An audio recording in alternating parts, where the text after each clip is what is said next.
Existiu no Egito uma fechada e misteriosa organização de sacerdotes cujo símbolo era o olho de Horus. Eram o poder real nas sombras atrás do faraó.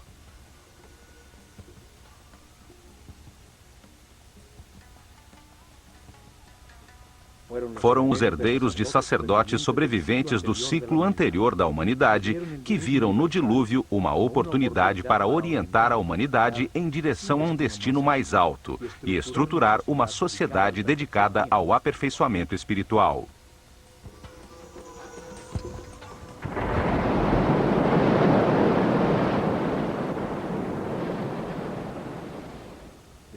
A partir do nada, ao redor de templos e centros religiosos, desenvolveram a civilização egípcia.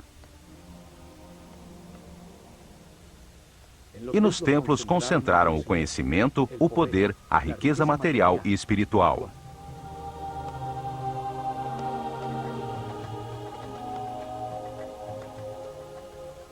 Cada templo revelava um tema diferente.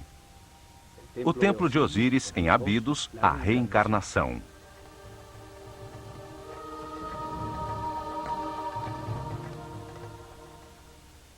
O templo de Kom-Ombo, a dualidade.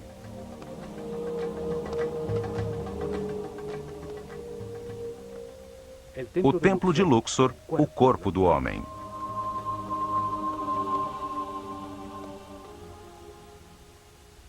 O templo de Hathor, em Denderah, a gestação.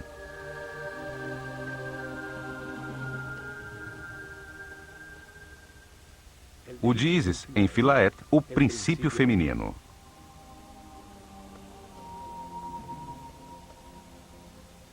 Cada templo ampliava o conceito do processo evolutivo. O templo de Horus, em Edfu, revelava a existência da iluminação.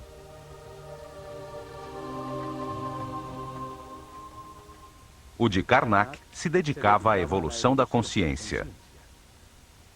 Cada templo era um livro vivo, contando uma história diferente, especializando-se numa parte da revelação. Os templos transmitiam o conhecimento através de histórias simples, cheias de mitos e personagens fantásticos.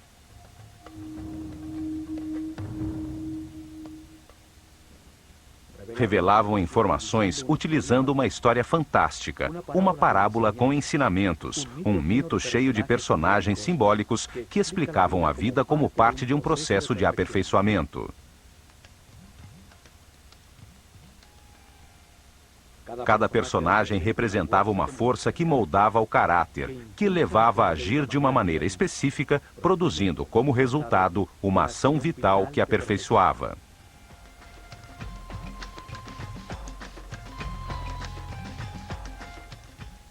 As formas dos personagens e a ação vital que representavam indicavam a sabedoria dos sacerdotes do olho de Horus. Para escolhê-los, estudavam profundamente os animais e insetos, até entender a sua função vital e o que se obtinha através dela.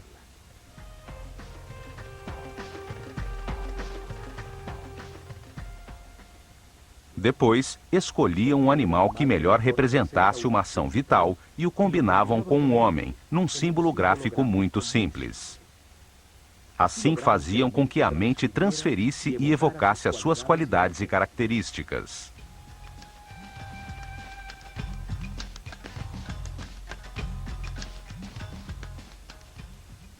Um homem com cabeça de falcão convertia-se num ser que tudo vê, como um pássaro que evoca a liberdade e a leveza do espírito.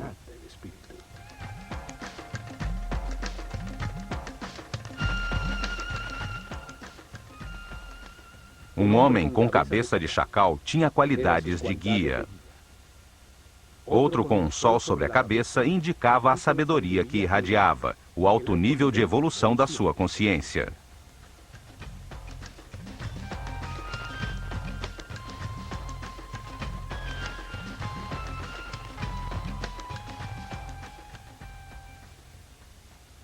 Um desses personagens simbólicos foi chamado de Osíris. Em Abidos, protegido do exterior por altíssimos muros, está o templo que relata a sua história.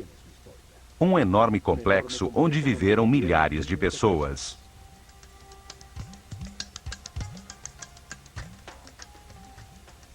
Neste programa, veremos o que este templo revelava.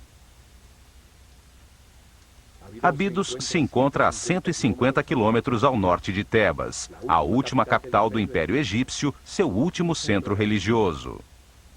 Por volta do ano 1300 a.C., Sete I e seu filho Ramsés II construíram um templo dedicado a revelar a existência da reencarnação.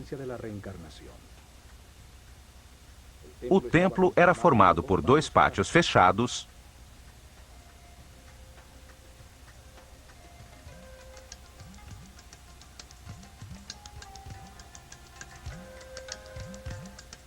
dois enormes salões com altíssimas colunas,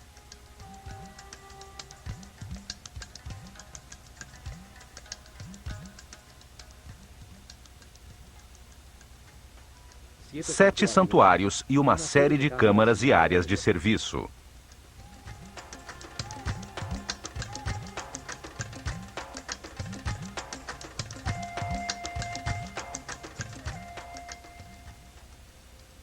Osíris era o senhor da reencarnação. Representava a força que impulsiona o processo evolutivo do homem através de muitas vidas, transmutando-o num ser perfeito e imortal.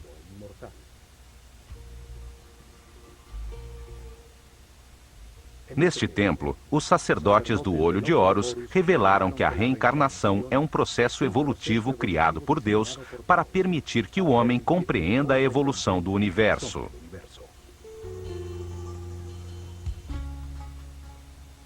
A informação na consciência é ampliada lentamente, através de muitas vidas, para transformar a ignorância dos seus filhos em sabedoria.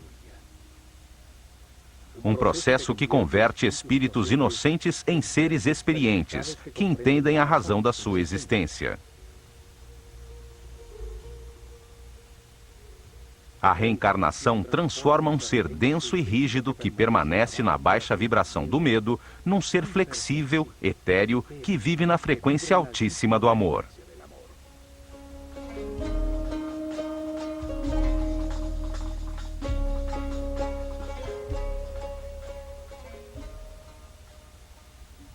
Aos poucos, a sucessão de vidas transforma um homem animal num ser sábio e respeitoso, capaz de manipular imensos poderes com responsabilidade. Um super-homem. O processo de aperfeiçoamento se realiza na Escola Universal dos Contrastes, uma realidade de opostos, polarizada e dual, de luz e escuridão, de matéria e espírito, de sofrimento e felicidade.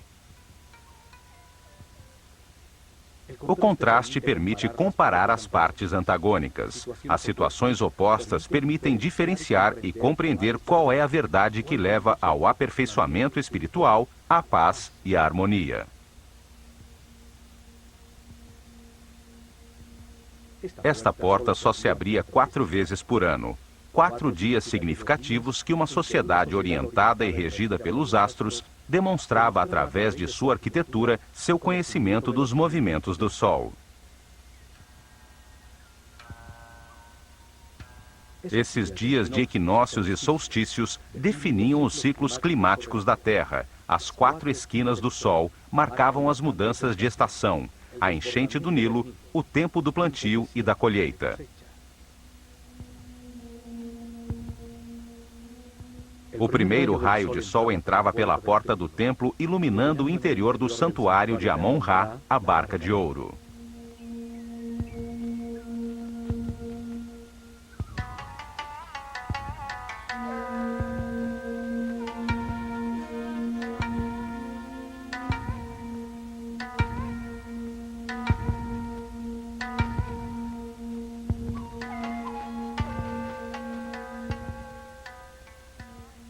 A nave simbolizava o caminho da consciência na Terra, o do Sol nos céus, a causa dos dias e dos anos num universo que nunca se detinha.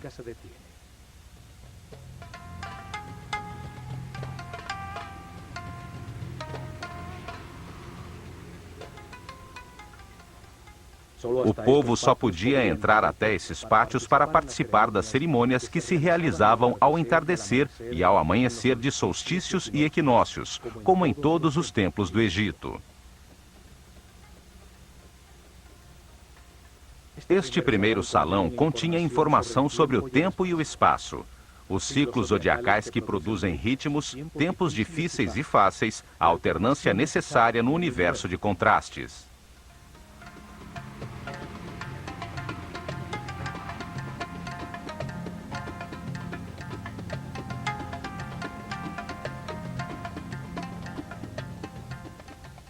É nesse mundo de ciclos que o espírito encarna repetidamente para sentir na própria pele situações que lhe permitam compreender quais são os valores que estruturam o universo.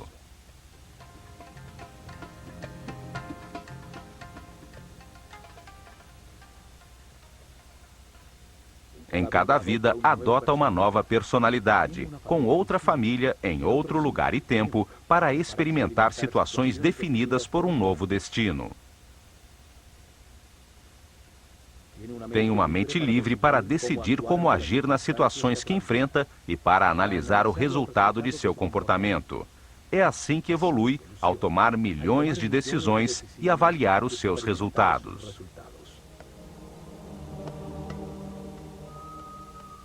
Curiosamente, numa dessas vergas, há uns símbolos muito estranhos, que chamaram a atenção por sua semelhança com helicópteros e objetos voadores. Milhares de histórias se teceram querendo explicar o seu significado. Há os que dizem que nessas vergas foram escritas mensagens para os homens do futuro.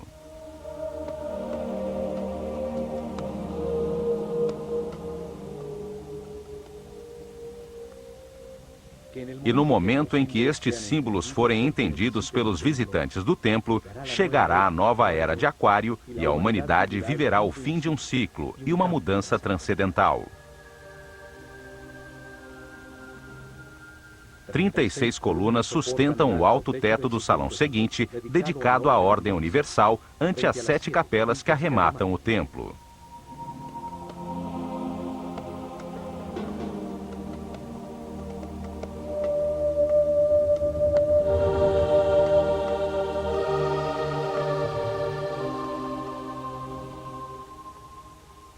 Num dos muros aparece Ísis, irmã de Osíris, que rege a consciência do homem, representado pelo faraó Sete I, que tem o cajado de pastor de toda a humanidade.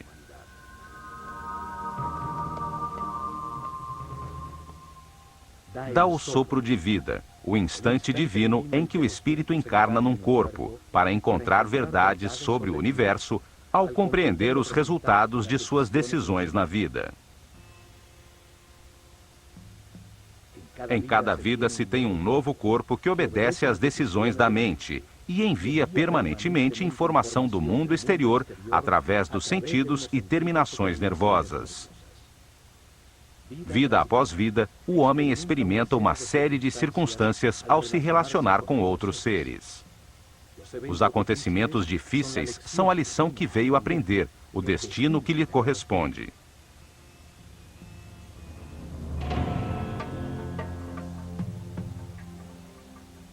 A reencarnação transforma o homem pouco a pouco num ser tolerante. Alguém que aprende a respeitar os outros, a não querer mudar ninguém, a ser flexível, pois compreende que todos têm a sua missão. Evolui e entende que experimenta aquilo que tem que aprender, que tem o que precisa, que tudo o que acontece é perfeito, que os contrastes existem para a compreensão do universo e, assim, desenvolvem uma grande confiança em Deus.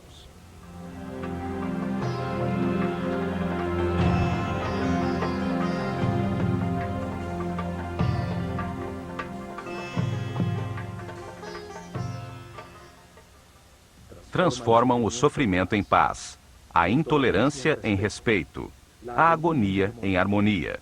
Encontra a felicidade. Assim, eleva sua energia vital, alcança sentidos e poderes e torna-se um ser invulnerável.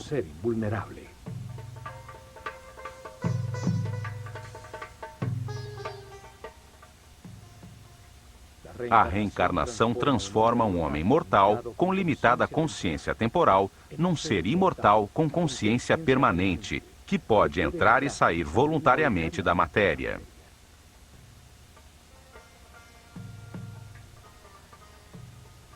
O homem tem mais que uma vida. A morte é apenas uma porta para mudar as circunstâncias e receber outro destino. Cada vida é uma lição diferente, uma parte do processo de aperfeiçoamento para chegar cedo ou tarde, através do respeito e da paz interior, à imortalidade. A revelação egípcia estabelece que cada espírito passa por esse processo de aperfeiçoamento durante um ciclo cósmico, uma volta do sistema solar ao redor do Sol central da galáxia. Durante esse período de tempo, 25.920 anos, o planeta Terra passa por cada uma das 12 constelações das estrelas que formam os 12 signos zodiacais na abóbada celeste.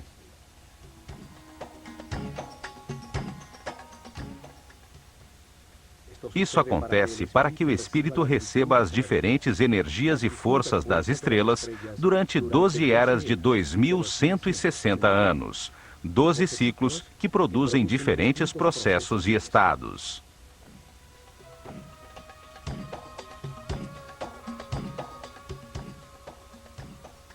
Durante essa volta, o espírito reencarna umas 700 vezes em diferentes corpos, lugares, tempos, circunstâncias, condições e personalidades. Durante essas vidas, ascende do primeiro ao 7º nível de consciência.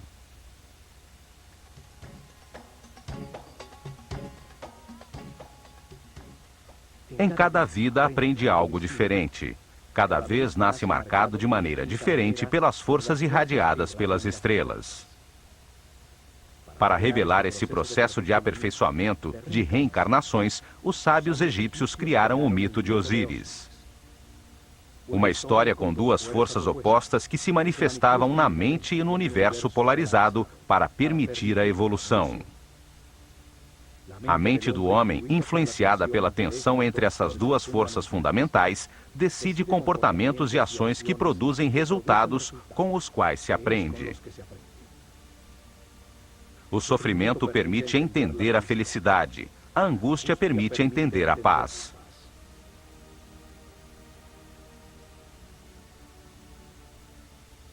O mito tinha 4 personagens fantásticos. 4 irmãos que se juntaram de maneira natural e, ao fazê-lo, representaram duas forças opostas, a luz e a escuridão.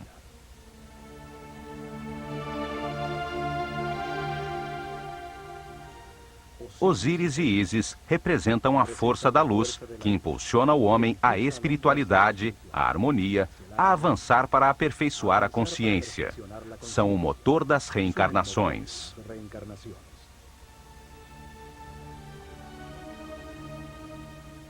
Set e Neftis simbolizam a força da escuridão, que impulsiona o homem à materialidade, aos prazeres sensoriais, à densidade da inconsciência e à imobilidade da ignorância.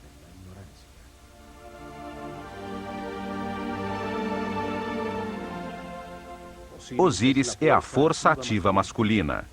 A vontade baseada nas certezas adquiridas, na informação verificada para impulsionar ações que produzam harmonia, paz e felicidade. A forma simbólica de Osíris é a de um homem envolto em faixas, um espírito envolto pelo corpo. Tem uma coroa branca, a consciência em formação sobre a sua mente, com 2 plumas laterais, as 2 forças polares do universo, a dualidade contraditória que lhe permite comparar para compreender a verdade.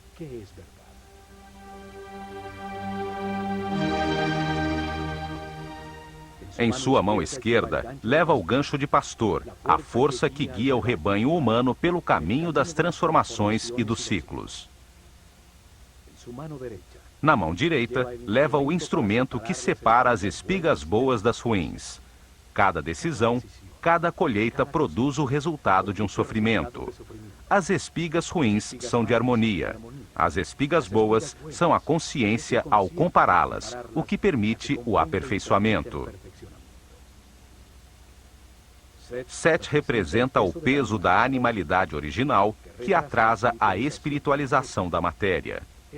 É a vontade egoísta de obter o prazer, ainda que isto cause caos e sofrimento aos outros. É um instinto que domina. O confronto dessas duas forças ativas e masculinas é seguida pela parte passiva e feminina. Ísis gera as emoções superiores, as intuições, no mundo interior. Recebe a inspiração e produz as ideias, a busca e a adoração de Deus, o êxtase.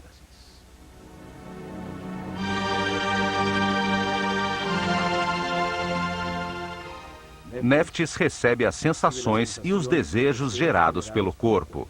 Gera a análise elementar perceptiva do mundo exterior através dos sentidos.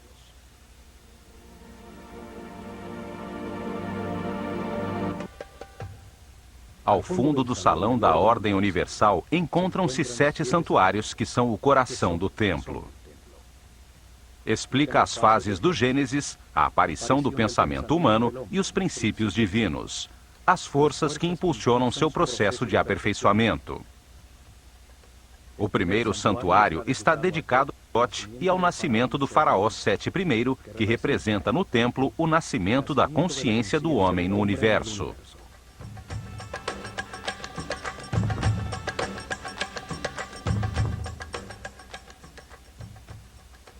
A primeira é a cena simbólica. O sumo sacerdote da escola de Horus, coberto com a pele de um jaguar, a força da animalidade original abandonada, ajuda no nascimento do faraó Sete I. Nasce a consciência que pode participar da evolução do universo.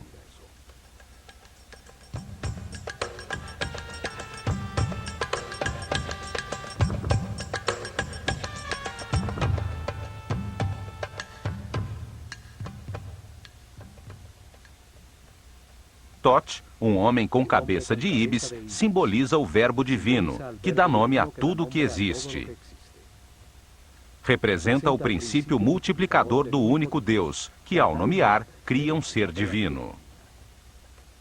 Thoth carrega o livro do destino, onde anota as transformações de cada espírito, os nomes e formas, as diferentes personalidades na cadeia de reencarnações que nos levam à imortalidade.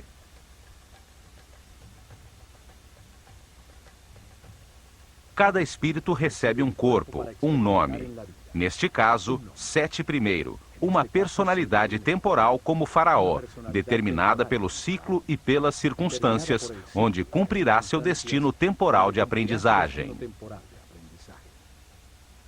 Thoth escreve em seu livro o nome dentro de um laço, chamado cartucho egípcio. Cada laço tem um nó na sua base e representa uma das vidas temporais do Espírito Eterno. O nome é a vibração da palavra divina que dá forma ao corpo e define a personalidade temporal do Espírito encarnado. Em cada vida tem-se um nome diferente. É uma lição de cada vez. O destino define as circunstâncias que são necessárias viver para que se aprenda. Thoth é o escrivão dos céus. Arquiva a lição que o espírito encarnado deve aprender no livro do destino e, no momento da sua morte, escreve os sucessos obtidos. Ele é o ser responsável pela palavra. É o inventor da linguagem, da escrita e do intelecto que retém, compara e analisa. Ao lado de Thoth está Sechat, com a sua coroa de 7 pétalas. 7 é o número do processo. 7 são os níveis da mente do homem. Ela escreve na matéria o nome do faraó, dando lugar a seu atual ciclo temporal.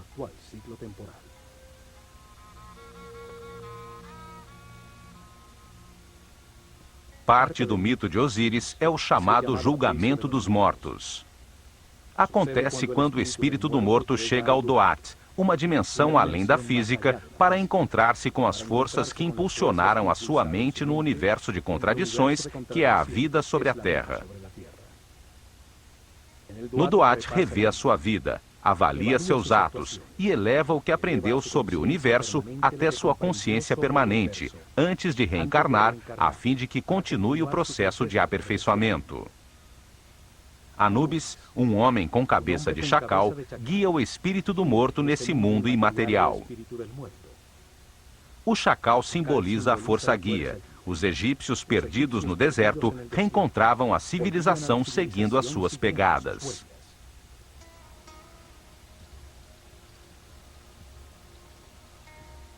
Anubis coloca o coração na balança dupla de Maat, a deusa da verdade e da justiça.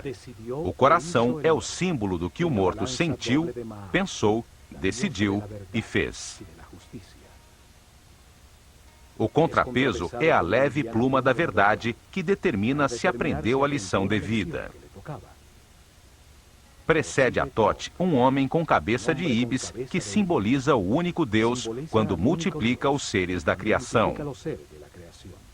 Ele pesa o resultado de cada decisão, avalia o seu comportamento em cada circunstância difícil do seu destino, a lição essencial nesta encarnação.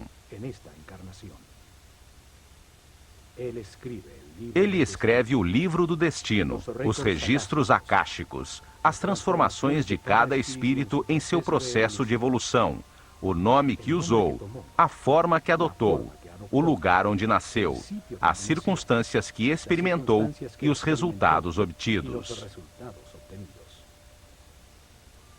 Uma estranha figura, composta de partes de vários animais, observa. Representa as formas encarnadas pelo espírito, as diferentes formas de animalidade original.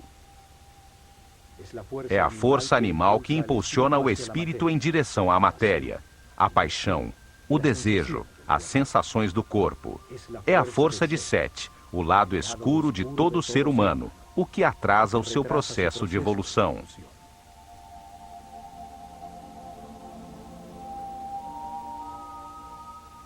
O espírito eleva as compreensões verificadas por sua personalidade temporal até sua parte eterna e recebe de Thoth um novo destino, uma nova lição e uma nova vida para viver.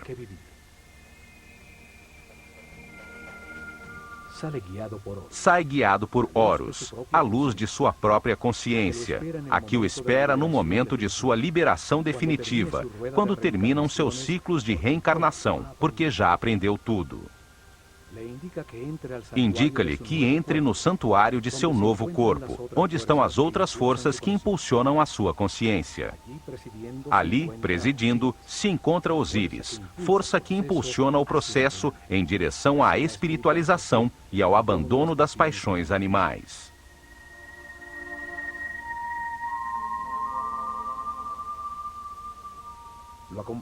Está acompanhado de Ísis e Néftis, suas conexões com as sensações e emoções do corpo que ocupa nesta nova vida em que acaba de nascer.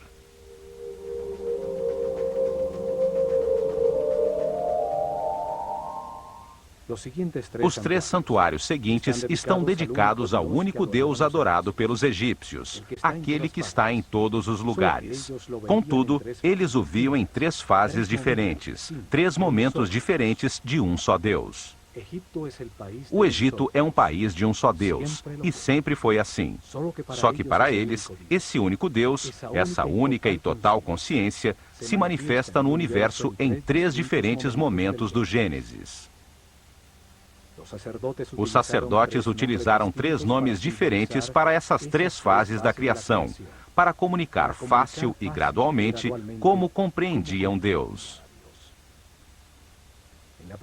Na primeira fase da criação, antes da manifestação do universo, existia apenas um Deus absoluto, a unidade inicial, a quem chamaram de Aton-Ra. Nunca foi representado com uma forma física, e nos hieroglifos era desenhado como um disco dourado, um sol simbólico, fonte da luz. O santuário de Aton-Ra era o primeiro dos 3. Atum-Ra é o Deus absoluto, que existia antes da manifestação do universo.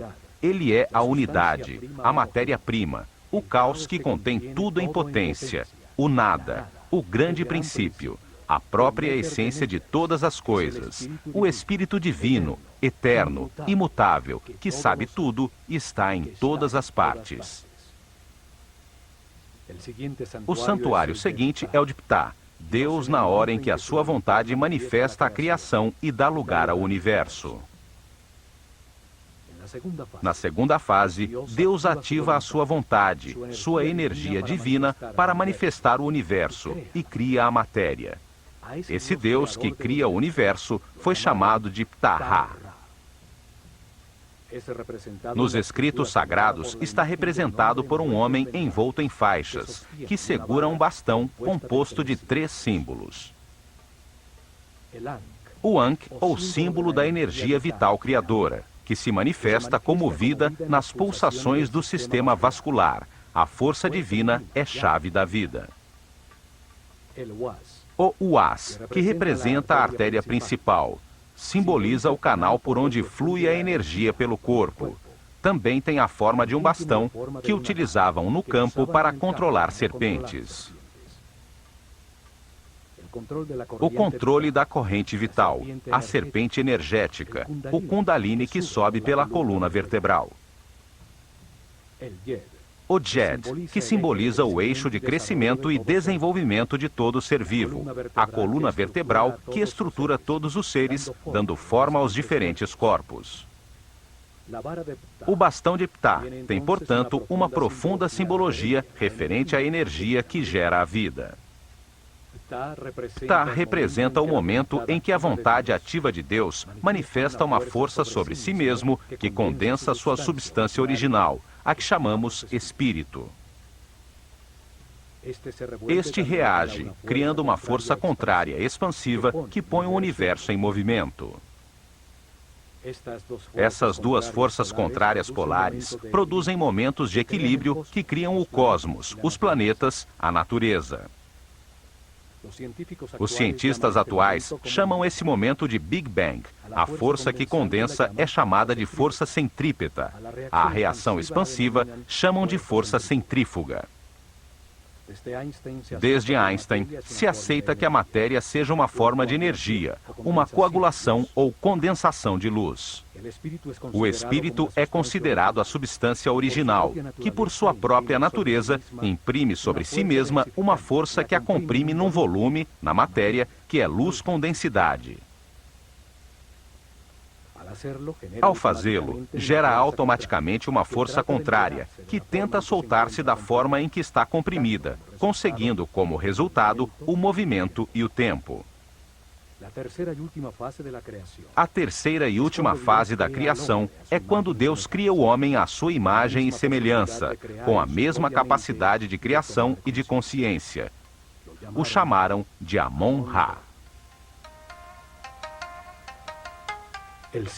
O principal símbolo de Amon-Ra é sua enorme coroa, que simboliza a consciência que toma forma no mundo dual.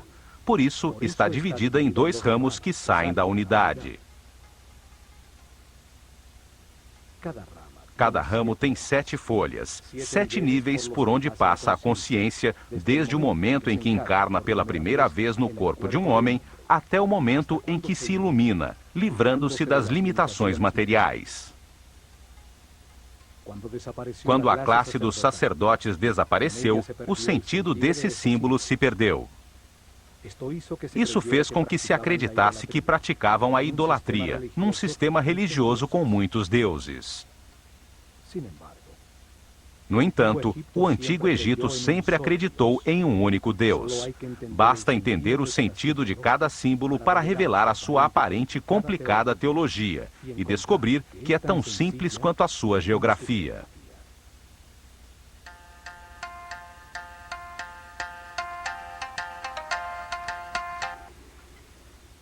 No templo de Osíris, em Abidos, o único Deus, em cada uma das fases da criação, tem o seu próprio santuário. O último santuário é o de Amon-Ra. representa o momento em que no universo existente, Deus cria o homem à sua imagem e semelhança com o propósito de conscientizá-lo sobre a própria vida. Esta é a capela central do templo, dando importância central ao aparecimento da consciência no universo.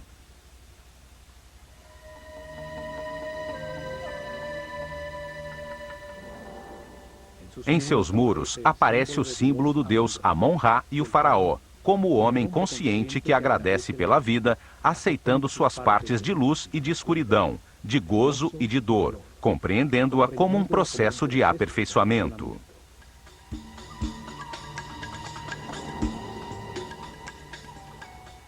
Amon-Ra também simboliza de maneira fálica a multiplicação da consciência, com um falo à altura do umbigo, o lugar de onde cresce o homem.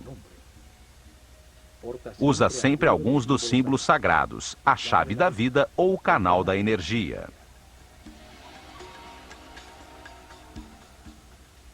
O universo e sua essência, o homem, evolui até a consciência absoluta. O destino divino do homem é chegar ao passo seguinte da evolução, um ser espiritual e supramental. O faraó envolve Amon-Ra com uma capa transparente, representando o dar forma a Deus na mente do homem, para que compreenda a razão da existência.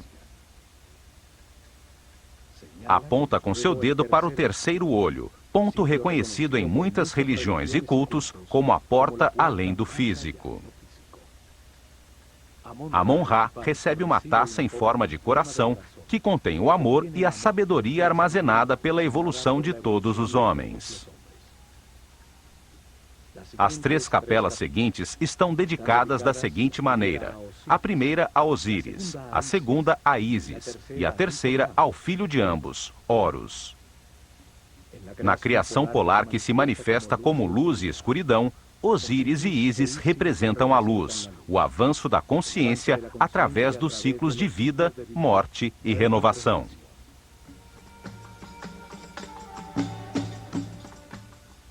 A polaridade contrária é representada por Sete, a força da escuridão que detém o homem, a matéria condensada, as paixões animais.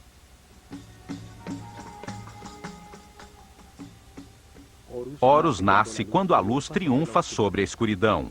É o filho de Osíris e Ísis. Representa o momento em que cada ser espiritualiza a sua matéria, deixando para trás a sua animalidade original, transformando-se num ser sem limitações, consciente de todas as vidas que viveu.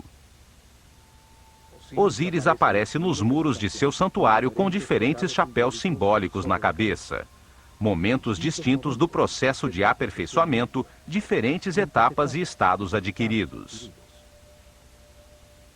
O processo de evolução acontece simultaneamente de 2 maneiras. Um processo visível e exterior de evolução física, onde uma forma cada vez mais sofisticada de corpo é mantida e transmitida continuamente através da hereditariedade.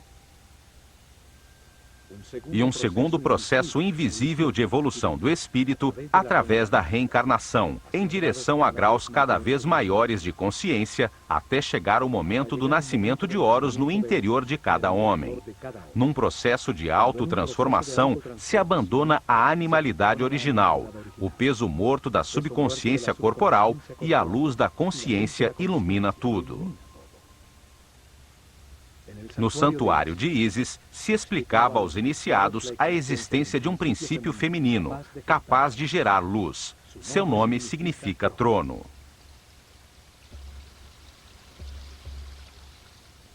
Cada imagem simbólica expressa um pensamento de uma maneira muito simples, além da linguagem. Na filosofia esotérica, se diz que cada símbolo tem 7 chaves. Ísis é simbolizada por uma mulher com um abutre na cabeça, sobre o qual se apoiam 2 chifres de vaca que sustentam um disco dourado. Osíris e Ísis representam 2 forças gêmeas, orientadas à espiritualização da matéria, à evolução da consciência. No mito, converteram-se em irmãos ou em marido e mulher.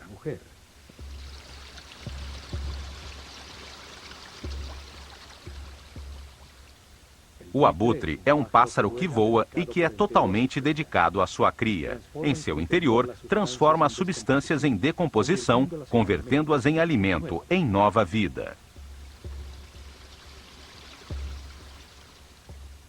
A vaca representa o princípio nutritivo. Seus chifres têm a forma da lua, a mãe dos ciclos. Sustentam o disco dourado, a luz do sol, fonte da vida, a luz da consciência.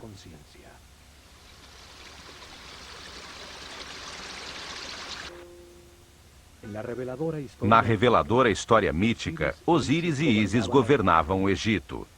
Deram forma às suas leis, foram um instrumento da civilização, ensinando o respeito e a busca de Deus.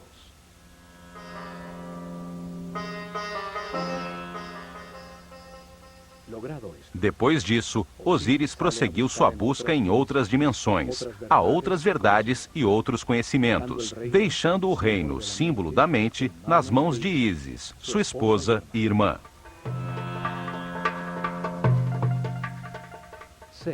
Sete, seu outro irmão, a força animal obscura, queria apoderar-se do reino, da mente do homem e de Ísis, por quem estava loucamente apaixonado. Quando Osíris regressou, Sete, em conspiração com outros 72 nobres, o convidou a um banquete ao qual levou um belo sarcófago talhado na madeira, do tamanho exato de Osíris. Declarou que o daria de presente a quem se ajustasse nele perfeitamente. Um a um, eles experimentaram, e quando Osíris se deitou em seu interior, os conspiradores fecharam a tampa e selaram-na com chumbo. Depois, atiraram o sarcófago no Nilo. Sete, que representava a parte animal e passional de todo ser, tomou posse da mente, limitando-a às sensações e desejos do corpo.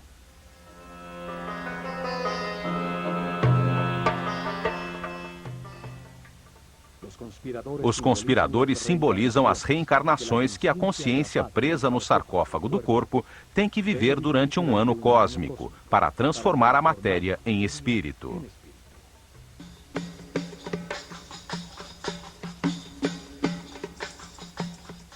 Anos 72 anos se passam, enquanto a Terra percorre um arco de 30 graus de cada constelação na abóbada celeste. 12 constelações ocupam os 360 graus do firmamento, as 12 eras zodiacais. A grande volta do sistema solar, chamado ano cósmico, dura 25.920 anos.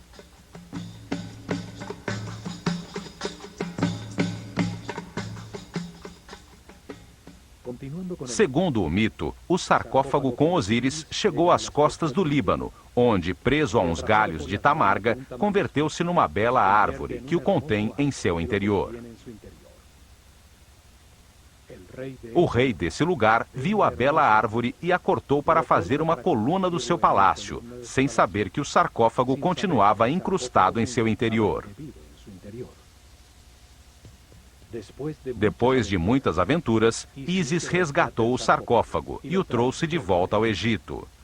Quando Sete descobriu, cortou o corpo de Osíris em 14 pedaços e espalhou-os por todo o país. Entretanto, Ísis percorreu o Egito e encontrou uma a uma 13 das partes, todas menos o falo de Osíris, que, segundo a lenda, foi devorado pelos peixes do rio. Um simbolismo do abandono da sexualidade e da animalidade originais.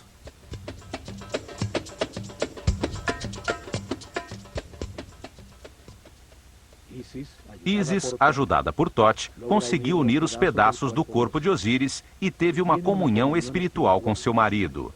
Ela ficou impregnada de sua essência e engravidou de Horus.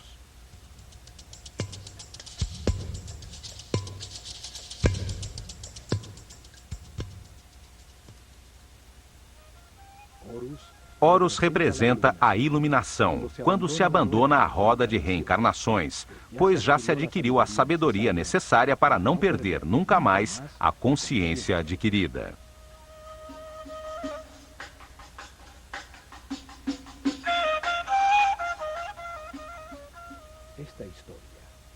Esta história simboliza a evolução, o processo do espírito do homem, desde a primeira vez que encarna num corpo, até que depois de muitas vidas, através das emoções superiores, da inspiração e da intuição, alcança a iluminação e a sabedoria para sempre.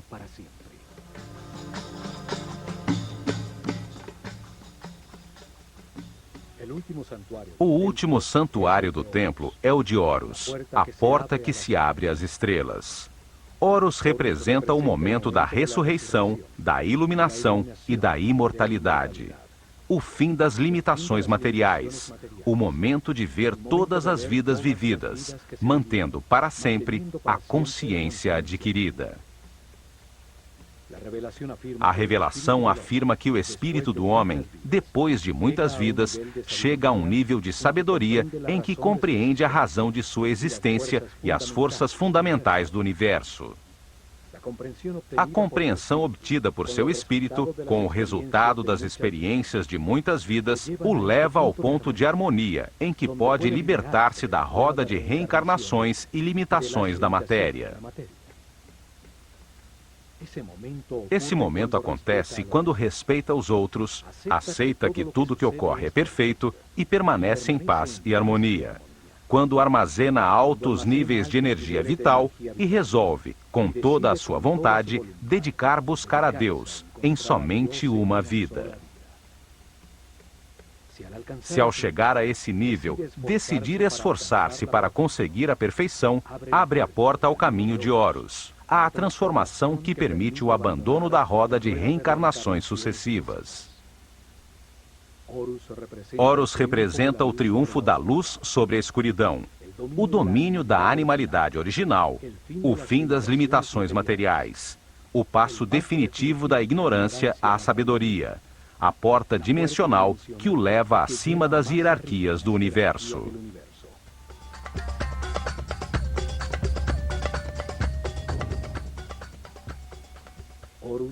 Horus é simbolizado por um falcão dourado que tudo vê, que voa livre como um espírito, por cima das circunstâncias materiais. Todos avançamos e reencarnamos, impulsionados pela força de Osíris, e levamos dentro de nós a semente de Horus, a passagem à imortalidade e à consciência permanente. Só poderemos chegar lá aprendendo a ser flexíveis, a valorizar o que temos, a aceitar as circunstâncias e as pessoas que nos rodeiam e a agradecer pela oportunidade de estar vivos, para tomar consciência de que fomos criados por amor.